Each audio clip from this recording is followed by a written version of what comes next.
Our first meal in Turkey was actually provided by our host family. Rice and beans, very good. Soup, delicious. They had stocked our kitchen with produce, grains, pasta, yogurt, beans, lentils, and some meat before we arrived, so we ended up cooking for ourselves on most days.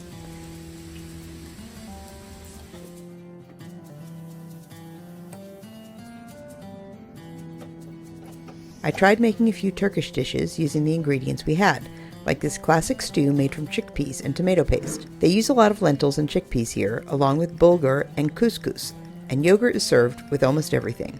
This traditional bean stew uses these red and white striped beans, along with carrots, potatoes, and onions. Other times I made some more familiar meals from home, like a chicken fajita wrap, although the wraps are a bit different here. This is Turkish yufka. Comes in this giant thing, and you just rip off pieces. It's very fragile. We also had chicken and rice with broccoli and sweet potato, chicken vegetable soup, pasta with meat sauce, and a creamy chicken pasta dish. What are they called? We don't know. What are they called? Sometimes our host would share meals with us. Mercimek is Mercimek. lentil. Lentil, okay. Mercimek köfte. Red lentil, Uh-huh. mixed bulgur, tomato sauce, Uh-huh. onions. Uh-huh. Or they'd send food over or cook for us when we were there at their place teaching the kids. It's like a cheesy cauliflower meat pie. And our first real Turkish snack. This is a simit, which is kind of like a bagel ring, and aymir, which is a yogurt drink. Of course, we also tried quite a bit of street food. Most of it was good. This day we tried hash hash with our simit, which is kind of like a cinnamon roll.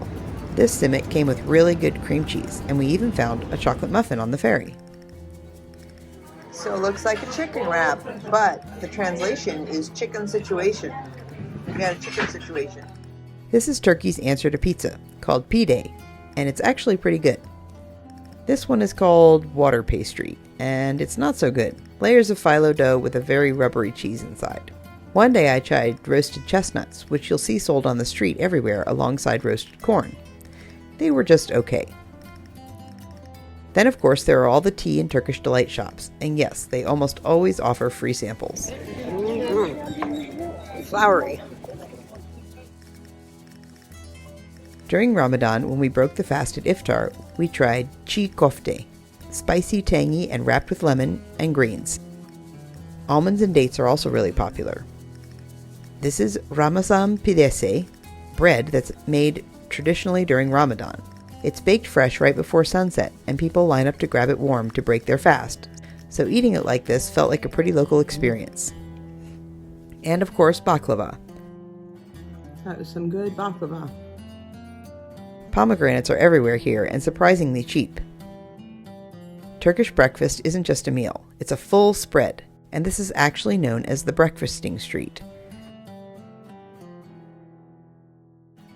How you feeling about Turkish breakfast? Scared?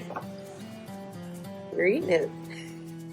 You get dozens of small plates, fresh bread, olives, grilled peppers, cheeses, buffalo cream with honey and nuts, Nutella, spicy tomatoes paste, homemade jam, donuts, fries, fried dough with cheese, sausages, eggs with tomato, endless tea, and fresh veggies, all meant to be shared slowly. I'm always excited to try new things, while Terry is a bit more of a creature of habit.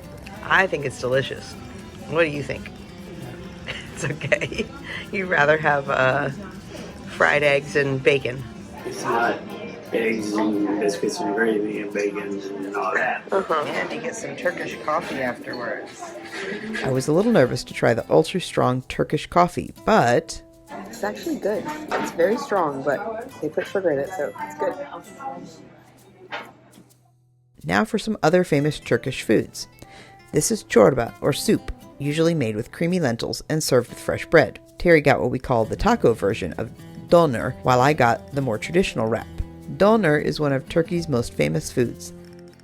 Layers of meat cooked on a vertical spit, usually beef and lamb or chicken, wrapped in this thin durum bread. Another day I tried a different tomato-based çorba, which was perfect for the cold, rainy weather.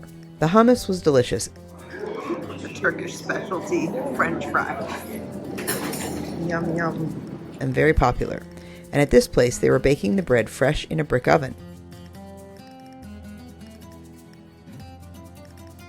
Turkey is also famous for its kebabs, and we had a really good lamb kebab.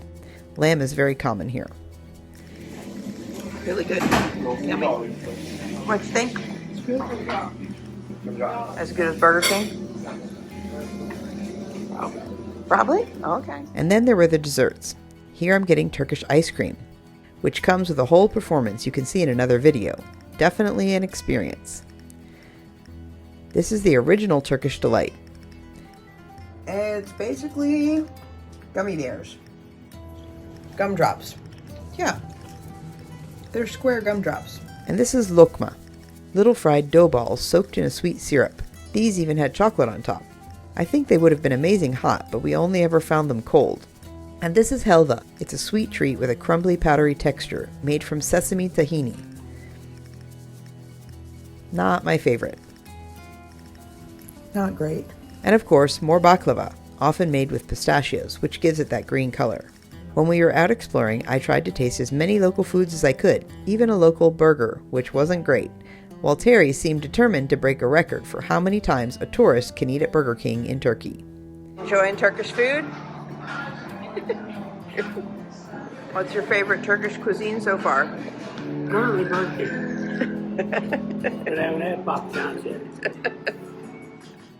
He did enjoy a lot of Turkish food, Eating your favorite Turkish food again? but sometimes he just prefers something familiar, like his favorite, pizza.